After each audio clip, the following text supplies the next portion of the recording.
You know, when you listen to a profound piece of music, one that sort of spans the whole emotional experience, it's not happy. Happy is elevator music, and probably you just shouldn't listen to that at all, right? And you think, why? Well, it's harmless, it's treacly, it's sweet, it's simple, it lacks depth, it's shallow, that's a problem.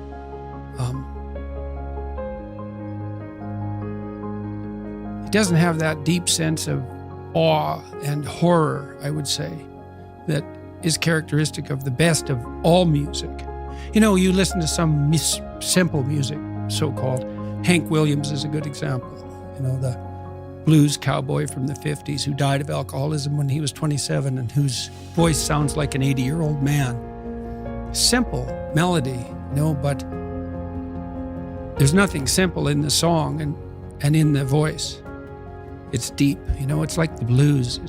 It's like black blues in the States from the 20s, and it was certainly influenced by that tradition.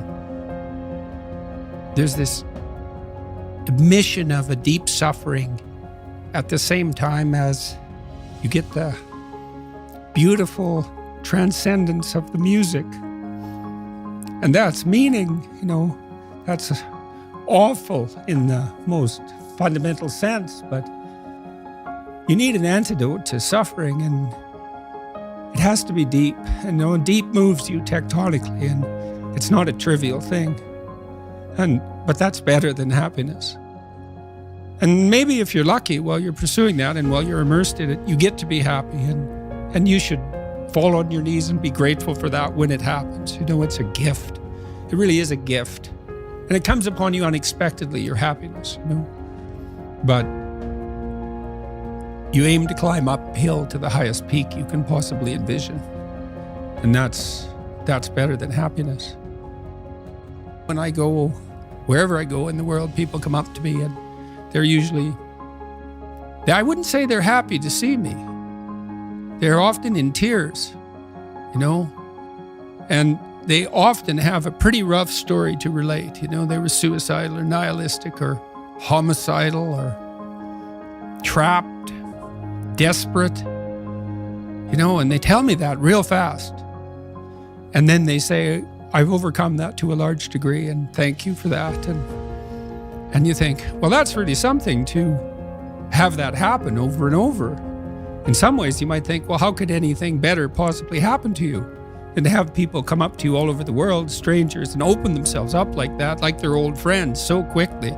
But at the same time, it's an awful thing, because you see, even in the revelation of their triumph, the initial depth of their despair. So I wouldn't change that. But it's not nothing.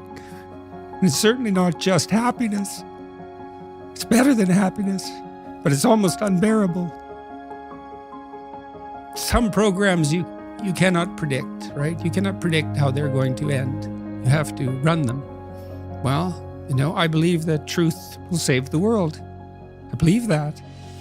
So you speak truthfully, and you watch what happens, and you take your consequences, you know, and maybe you hope and have some faith that in the final analysis, things will work out in your favor. But perhaps they will and perhaps they won't. But that's faith, eh? That's faith. Faith isn't believing in things you regard as ridiculous, sacrificing your intellect.